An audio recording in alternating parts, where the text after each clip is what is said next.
Hello friends, অনুপমার CV চ্যানেলে তোমাদের welcome. আজ আমি তোমাদের আলুর পকোড়া করে দেখাবো। এই আলুর পকোড়া সাধারণ আলুর পকোড়ার থেকে খেতে হয় অসাধারণ। তো আমি যেভাবে বানাচ্ছি সেভাবে যদি তোমরা বানাও এর স্বাদ হবে খুব ভালো। তো দেখো, ইনগ্রিডিয়েন্টসগুলো দেখে নাও। এর মধ্যে নিয়েছি বেসন, তারপর নিয়েছি দুটো মাঝারি সাইজের আলু, ঝিরিঝিরি করে আমি আলুটা কেটেছি। এরপর আছে কুচনো পেঁয়াজ, আদা রসুন গ্রেট করা আর গোটা জিরে। আমি গোটা জিরেটাই পছন্দ করি, তাই গোটা জিরে দিলাম। তোমরা গুঁড়ো জিরেও দিতে পারো। আর আছে কাঁচা পাকা লঙ্কা, নুন, হলুদ গুঁড়ো, আর নিয়েছি দুটো ডিম। ডিম দিলে এর টেস্টটাই কিন্তু হয় খুব ভালো। তো দেখো, আমি একটা পাত্রের মধ্যে সেই ঝিরিঝিরি করে কাটা নিয়ে নিলাম আলু নেওয়ার পর এখানে বড় চামচের 4 থেকে 5 চামচ বেসন দিয়ে দিলাম। বেসনটা তোমরা তোমাদের পরিমাপ অনুযায়ী দেবে। আর দিলাম গ্রেট করে রাখা আদা রসুন এবং গোটা জিরে। আদা রসুন আমি গ্রেট করে নিয়েছি, তোমরা কোচানোও দিতে পারো। আর কাঁচা পাকা লঙ্কা আমি দিলাম। তারপরে দিলাম কোচানো পেঁয়াজ,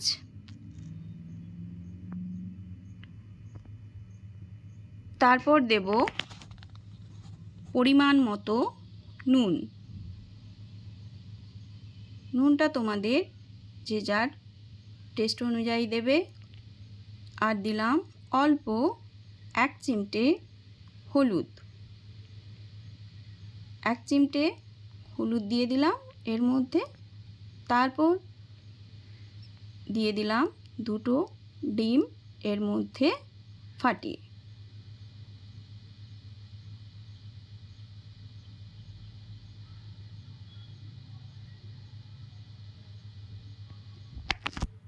ডিম দেওয়ার পর সমস্ত ইনগ্রিডিয়েন্টসগুলো ভালো করে মেশাতে হবে।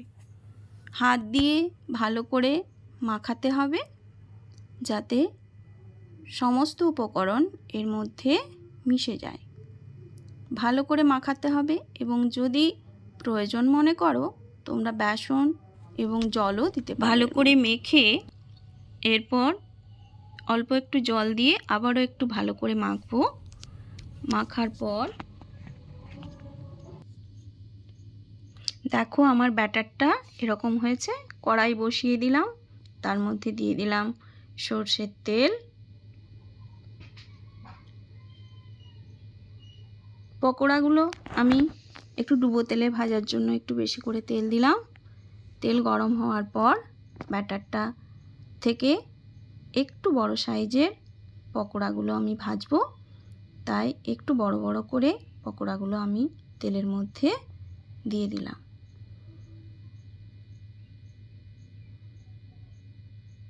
পকোড়াগুলো তেলের মধ্যে উল্টে পাল্টে লাল লাল করে ভেজে নিতে হবে।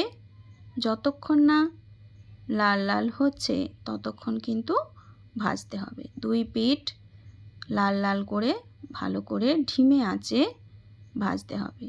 বেশি আঁচ বাড়ানো চলবে না, কারণ নইলে যে আলু দেওয়া আছে সেই আলু সিদ্ধ হবে না।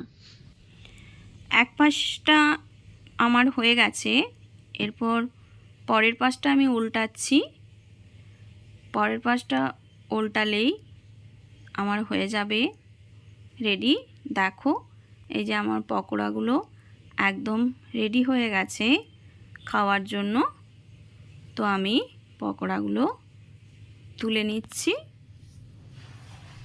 তোমরাও এভাবে একবার বানিয়ে দেখো, খেতে হবে দুর্দান্ত। পকোড়াগুলো আমি লাল লাল করে ভেজে তুলে নিলাম খাওয়ার জন্য। এটা একদম রেডি।